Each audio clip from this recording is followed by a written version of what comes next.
Saya memberikan untuk judul khotbah kita pagi hari ini, menjadi pribadi yang kuat dalam menghadapi tantangan akhir zaman.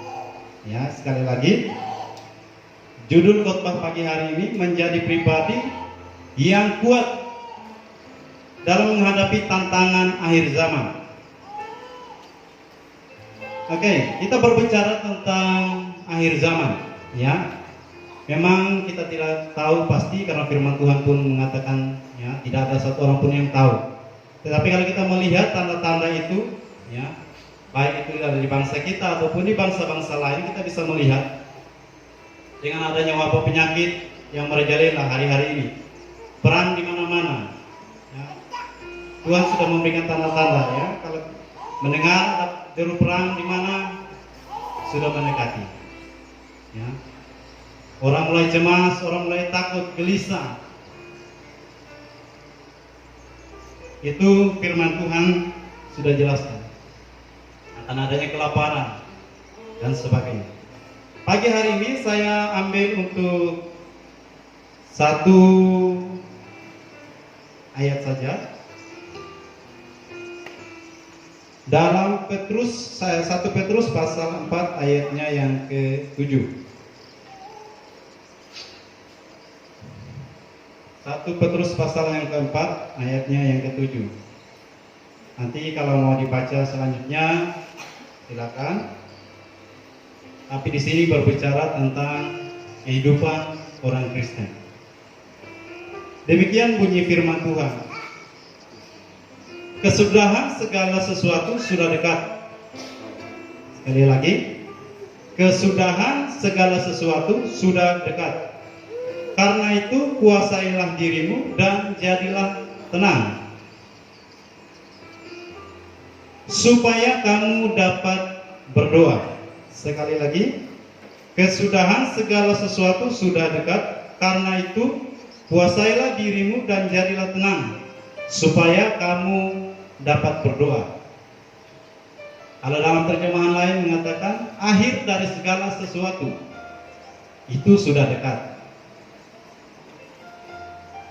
Nah, latar belakang untuk penulisan daripada surat Petrus sendiri, bagaimana Rasul Petrus menuliskan surat ini bagi jemaat-jemaat yang orang-orang Kristen atau orang-orang percaya yang tersebar di Asia Kecil, ya, ada di Galatia, Kapadokia, Bithia, dan beberapa daerah-daerah lainnya. Tujuan dari penulisan surat ini agar menguatkan setiap jemaat-jemaat yang ada di sana, karena pada saat itu jemaat di Asia Kecil sedang mengalami yang namanya tekanan. Jadi ada tekanan dari luar maupun dari dalam. Ya, pada saat itu, ya, ada tekanan dari luar dan tekanan dari dalam. Yang dari luar seperti apa? Yaitu bentuknya penganiayaan, penyiksaan, pembunuhan. Dari dalam sendiri apa? Terjadinya perselisihan antara orang-orang percaya. Nah, penulisan kitab surat oleh Petrus ini ternyata tidak hanya berlaku bagi orang-orang pada masa itu. Ternyata berlaku sampai hari ini. Ya, orang hidup dalam ketakutan, kebingungan, dan banyak persoalan-persoalan lagi yang terjadi. Oleh karena itu, pagi hari ini firman Tuhan yang datang kepada kita mengingatkan, firman Tuhan yang datang kepada kita pagi hari ini mengingatkan bahwa kesudahan segala sesuatu sudah dekat. Kita tahu peristiwa akhir zaman akan banyak muncul yang namanya antikris, orang-orang yang menentang kekristenan, orang-orang yang antikristus, ya, yang tidak mau menerima kebenaran itu. Mereka akan saling membunuh, ya, artinya membunuh orang-orang percaya, menghakimi, menindas dan sebagainya. Agar apa? Agar orang Kristen itu mulai jauh, mengundurkan diri daripada Tuhan. Nah, sebelum kita masuk kepada masa itu, firman Tuhan yang datang kepada kita pagi hari ini, ingat sekali lagi Tuhan katakan, kesudahan segala sesuatu sudah dekat. Kalau sudah dekat artinya apa? Kita harus mempersiapkan diri. Ya, kita harus mempersiapkan diri ketika nanti tantangan itu datang kepada kita, persoalan itu datang kepada kita, entah itu penganiayaan, entah itu penindasan, kita sudah siap.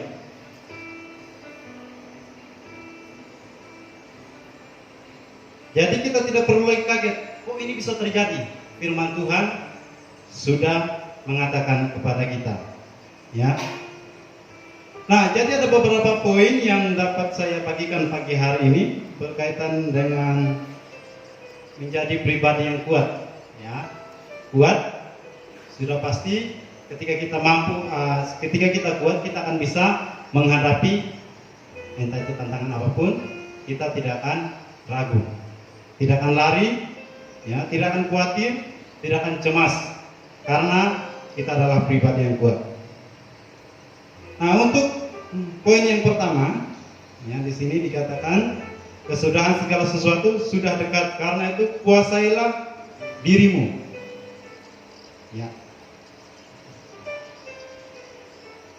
Kata kuasai dirimu, ya, atau menguasai diri. Di sini dalam pengertian secara umum adalah kemampuan seseorang untuk mengendalikan diri. Ya. Kemampuan seseorang untuk mengendalikan diri sendiri secara sadar agar menghasilkan perilaku yang tidak merugikan orang lain, sehingga sesuai dengan norma sosial dan bisa diterima oleh lingkungannya. Itu secara umum, ya, pengertian dari menguasai diri. Sedangkan dalam pemahaman Alkitab atau ya dalam pengertian Alkitab, penguasaan diri menurut Alkitab kemampuan untuk menahan, mengekang dan menjaga diri sendiri tetap stabil dalam batas yang wajar seturut dengan maksud dan kehendak Allah. Ya. Jadi penguasaan diri menurut Alkitab kemampuan untuk menahan, mengekang dan menjaga diri sendiri tetap stabil dalam batas yang wajar seturut maksud dan kehendak Allah. Yang kedua, kalau tadi dibilang kuasailah dirimu dan jadilah tenang. Tenang bisa berarti tidak rusuh. Tenang bisa berarti tidak kacau. Tenang bisa berarti tentram, damai. Tenang bisa berarti juga berpikir sehat, berpikir hati-hati. Jadi dalam hal berperilaku, ketika mampu berpikir dengan bijak, maka dia akan mengambil satu keputusan yang tepat. Yang kedua adalah tenang. Saya percaya semua yang ada di tempat ini membutuhkan ketenangan. Betul atau betul? Betul atau salah? Oke. Ada yang bilang satu orang saya yang bilang betul, jadi yang lain mengatakan salah. Betul apa betul? Oke. Jadi pada dasarnya semua orang membutuhkan yang namanya ketenangan. Ya. Masyarakat di bangsa ini membutuhkan ketenangan. Makanya itu ada tentara, ada polisi, ada BRIMOB dan sebagainya. Untuk apa? Melindungi agar masyarakat yang ada dalamnya tetap tenang. Nah, dalam kehidupan kita, kehidupan rohani pun kita butuh yang namanya ketenangan.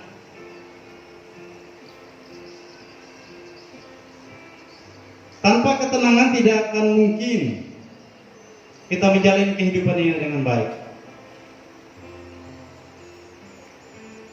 Sebaliknya, ketika kita mengalami yang namanya ketenangan dalam jiwa kita, kita akan mampu maksimal dalam segala sesuatu yang kita buat. Nah, makanya tadi, kalau kita tidak mampu membuat atau menguasai diri kita dari berbagai hal, baik itu dalam berperilaku ataupun dalam berbicara, maka yang muncul pastinya ketidaktenangan. Dan kalau sudah mengalami yang namanya tidak tenang dalam kehidupan kita, percayalah, yang kita kerjakan tidak akan pernah mengalami yang namanya maksimal.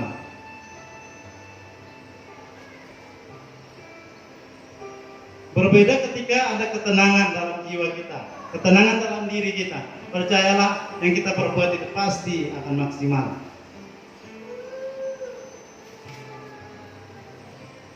Di sini firman Tuhan sendiri menjelaskan bahwa dalam tinggal tenang dan percaya terletak kekuatanmu.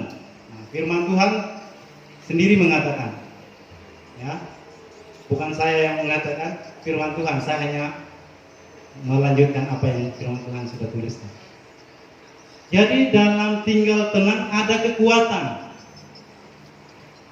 Kalau sudah mulai kacau segala pikiran yang ada dalam diri kita, mulai takut dengan situasi yang terjadi hari-hari ini, mulai gelisah, dan banyak hal yang menakutkan, kita mulai berpikir, ini gimana, seperti ini. Dan akhirnya tidak sedikit orang yang bunuh diri. Tidak sedikit orang yang stres, makanya rumah sakit jiwa semakin hari semakin banyak. Orang tidak bisa menguasai dirinya, tidak bisa tenang. Menghadapi segala sesuatu, itu selalu dengan kepanikan, dengan ketakutan, dengan kecemasan. Akhirnya apa? Mulai karena tidak menemukan jalan keluar, maka yang terjadi adalah frustasi. Akhirnya mulai omong sendiri. Akhirnya dibawa ke rumah sakit jiwa. Nah, jadi firman Tuhan datang kepada kita di tengah situasi yang seperti ini yang tidak menentu. Firman Tuhan datang kepada kita, jadilah tenang. Jadilah tenang, sekalipun kepanikan di mana-mana terjadi. Orang banyak sekarang di PHK, lapangan pekerjaan sudah mulai sedikit. Tapi firman Tuhan yang datang kepada kita pagi hari ini, tetaplah tenang. Karena dengan tenang, dalam situasi kita tenang, kita akan mampu berpikir dengan jernih. Sehingga keputusan yang kita ambil tidak keliru, tidak salah. Ketika kita dalam situasi yang amburadul, ya, artinya pikirannya amburadul, sudah kacau, ada masalah ini, masalah itu, masalah ini, dan sebagainya, maka percayalah bahwa tidak ada kemaksimalan yang kita kerjakan ketika semua masalah itu datang dan kita tidak bisa bersikap tenang. Oleh karena itu firman Tuhan pagi hari ini datang kepada kita. Jadilah tenang. Daud pun mengatakan di sini bahwa hanya dekat Allah saja aku tenang. Cari ketenangan di dunia ini sukar. Ya. Bangsa yang sekuat apapun sukar mendapatkan ketenangan. Mau bilang Amerika yang bangsanya superpower, sekarang kekacauan di mana-mana. Tidak ada ketenangan. Firman Tuhan mengatakan di sini bahwa ketenangan hanya dekat Allah saja. Kalau merasakan ketenangan, tidak ada cara lain. Ya, mau berlindung dimanapun, di gunung batu sekalipun kita berlindung, sewaktu-waktu bisa ancaman itu bisa datang kepada kita. Tapi di sini firman Tuhan datang kepada kita mengatakan bahwa hanya dekat Allah saja aku tenang. Dengan kata lain, ketika kita berserah kepada Tuhan, ada ketenangan dalam batin, dalam jiwa kita, dalam kehidupan kita. Jadi kita tidak mudah terpengaruh dengan orang-orang di sekeliling yang mungkin sudah cemas, takut, yang mungkin merasa saya akhiri saja hidup ini. Tapi dengan ketenangan kita, karena kita tahu kita bersandar kepada Tuhan, kita akan merasa tenang. Dan yang terpenting adalah bagaimana agar orang bisa melihat ketenangan pada dirimu menjadi saksi bahwa dirimu adalah orang yang percaya kepada Tuhan.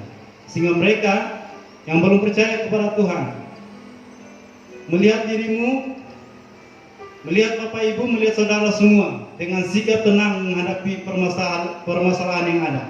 membuat mereka juga bisa bertanya-tanya, ini siapa? Oh, dia di tengah situasi yang tidak menentu seperti ini masih bisa tenang. Akhirnya orang itu pun bisa percaya kepada Tuhan. Bapak Ibu sudah menjadi kesaksian yang hidup bagi orang-orang di sekelilingmu. Dengan apa? Sikap tenang yang kau miliki. Tidak perlu, oh saya tetap tenang dalam situasi seperti ini. Tapi pembuktian tindakanmu yang diperlukan orang. Apakah engkau benar-benar tenang ketika ada tantangan atau tidak?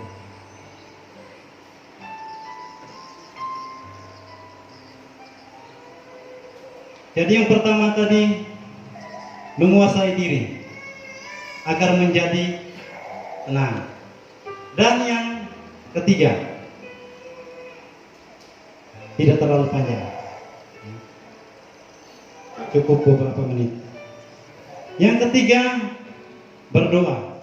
Kuasailah dirimu, jadilah tenang agar kamu dapat berdoa. Kenapa Rasul Petrus menuliskan secara berurutan?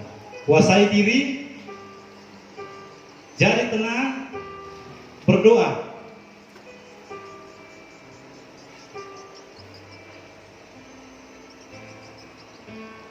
Di sini berdoa itu satu keintiman kita antara kita dengan Tuhan. Doa adalah fokus kita kepada Allah. Bagaimana kita bisa dapat berdoa ketika dalam situasi keadaan kita semua serba kacau?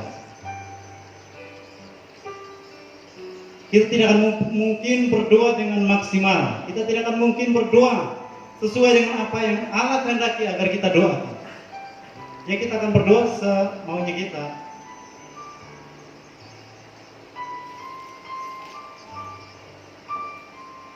Seringkali kita terlalu fokus kepada persoalan-persoalan di sekeliling kita. Dengan adanya banyak masalah, banyak tantangan, kita mulai berpikir gimana solusinya, gimana jalan keluar yang akan kita tempuh. Itu tidak salah. Ketika ada masalah, kita cari jalan keluar, cari solusi, itu tidak masalah. Tapi bagaimana ketika ada situasi yang seperti itu, kita terlalu fokuskan kepada masalah itu.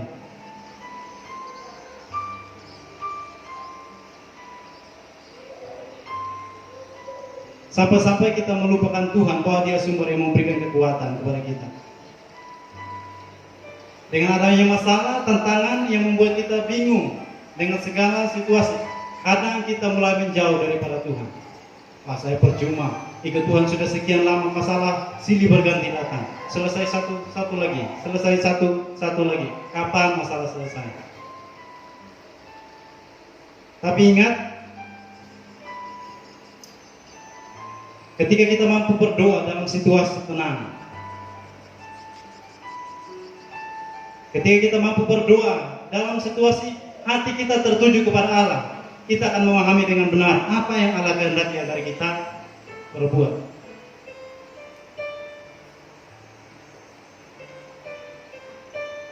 Makanya kenapa banyak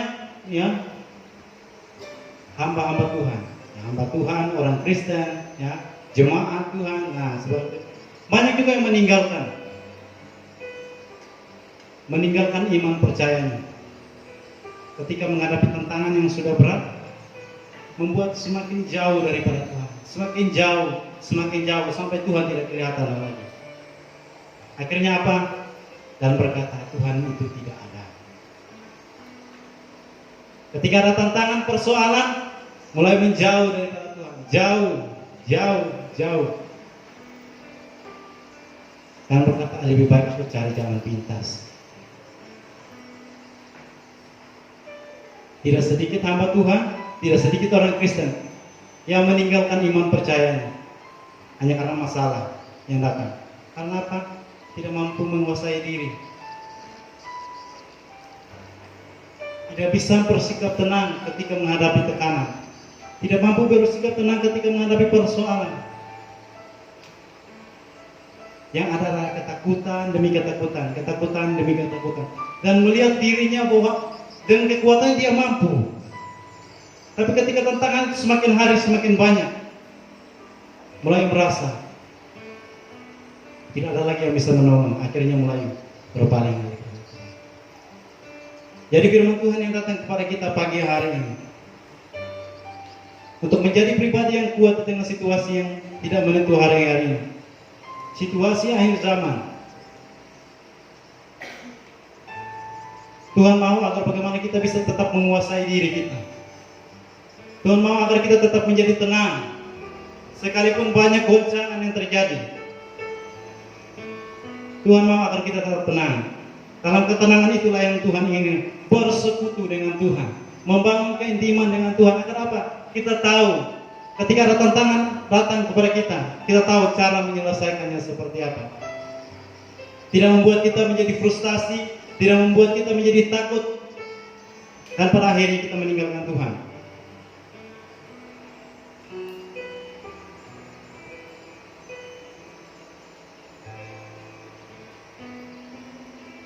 Jadi 3 hal yang menjadi poin penting pada pagi hari ini agar kita bisa pahami, agar kiranya kehidupan kita di tengah situasi yang seperti ini boleh terus menjadi berkat.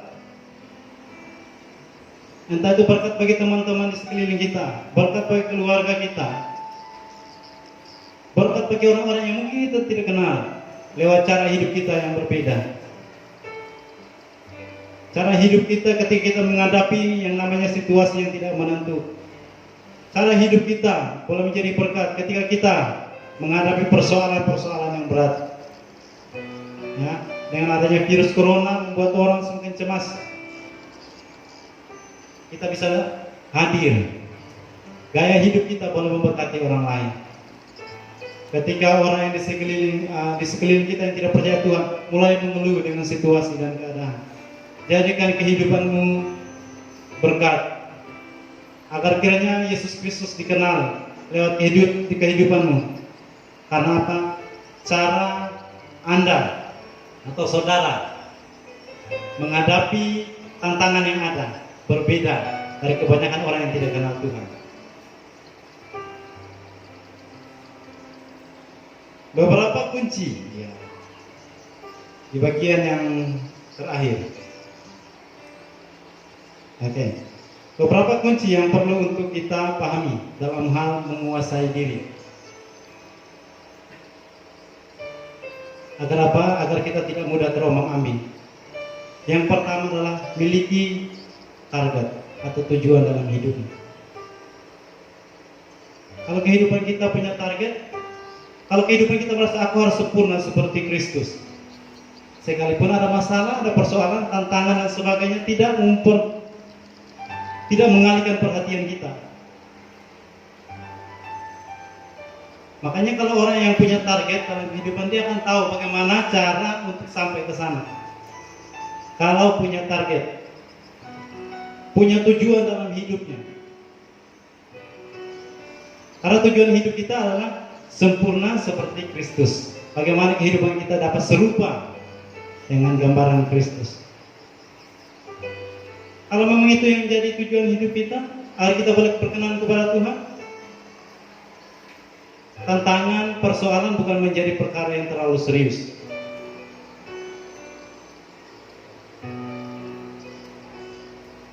Seperti yang dituliskan dalam 1 Korintus pasal 9 ayat 26. Sebab itu aku tidak berlari tanpa tujuan, dan aku bukan petinju yang sembarangan saja memukul. Artinya apa? Dia tahu kapan harus memukul. Dia tahu waktu yang tepat untuk berlari. Karena apa? Ada tujuan, ada target yang ingin diraih. Nah, seperti itu. Jadi, kalau kehidupan kita punya tujuan, kalau kita punya tujuan dalam kehidupan kita untuk menjadi sama seperti Kristus, seperti 3 langkah tadi, kuasai diri, jadi tenang, berdoalah agar apa yang menjadi tujuan kita dapat tercapai. Dan yang kedua, bagaimana kita dapat terus berlatih berlatih untuk dapat terus menguasai kehidupan kita. Dengan berlatih menguasai diri kita akan siap untuk menghadapi situasi-situasi yang tidak menentu, situasi yang menakutkan, situasi yang mengombang-ambingkan. Dengan latihan yang terus kita lakukan, kita akan siap kapanpun waktu itu datang. Entah itu perang di mana-mana, perselisihan, pertikaian, itu datang menghampiri kita, kita sudah kuat, sudah siap. Kita tidak mudah lagi untuk kecewa kepada Tuhan. Kita tidak mudah lagi kecewa terhadap orang-orang di sekeliling kita. Oleh karena itu pagi hari ini, latihlah, mari belajar kita latih diri kita. Sekalipun masih jatuh bangun, ya, saya percaya kita semua belum ada yang sempurna, termasuk saya sendiri pun. Jadi mari kita berlatih agar apa? Agar kita siap menghadapi situasi buruk, ya, situasi-situasi yang tidak menentu. Dan yang terakhir adalah belajar mendisiplinkan diri. Nah, ini yang tidak juga mudah, yang tidak gampang. Disiplin bukan satu perkara yang sangat mudah, ya. Tapi dengan disiplin akan membawa kita untuk semakin kuat, semakin terbiasa. Jadi dengan disiplin akan membuat kita untuk dapat terus bertindak sesuai dengan apa yang sudah setiap hari kita latih. Jadi ketika itu terus kita kerjakan, akan mampu dengan mudah, ya, dengan mudah kita untuk mengatasi persoalan-persoalan yang ada. Jadi pagi hari ini firman Tuhan yang datang kepada setiap kita, biarlah kita boleh menjadi pribadi-pribadi yang kuat. Karena kita adalah pribadi-pribadi yang mampu menguasai diri kita dari setiap situasi yang ingin membawa kita jauh daripada Tuhan.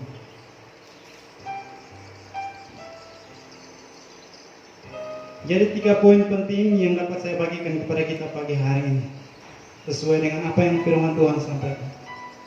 Belajar menguasai diri kita dalam segala situasi, dalam segala persoalan. Belajar menguasai diri kita. Belajar untuk tenang. Ketika ada persoalan tantangan, belajar tenang. Sudah itu baru kita bertindak. Minta tuntunan Tuhan. Karena kita dalam ketenangan, kita akan maksimal. Kita akan tahu, akan memudahkan kita juga untuk bisa berdoa kepada Tuhan, untuk mencari Tuhan. Karena di dalam doa yang kita naikkan kepada Tuhan, ada kekuatan, ada hikmat, ada kemampuan yang Tuhan berikan untuk kita melewati setiap tantangan yang ada. Mungkin itu firman Tuhan yang dapat saya sampaikan kepada kita pagi hari ini. Biarlah kiranya firman Tuhan yang Bapak, Ibu, Saudara semua dengar pagi hari ini boleh semakin menjadikan pribadi kita menjadi pribadi yang kuat, sehingga boleh menjadi kesaksian bagi orang-orang yang belum percaya kepada Tuhan lewat kehidupanmu yang kuat di tengah menghadapi situasi tantangan yang ada. Jangan selalu mengeluh. Percayalah, ketika kita mengandalkan Tuhan, Tuhan itu setia untuk menolong kehidupan kita. Amin. Sebelum saya serahkan kepada Om Ilmus, saya rindu kita menyanyikan satu pujian. Ku perlu Kau Tuhan menjamah hatiku. Boleh minta tolong untuk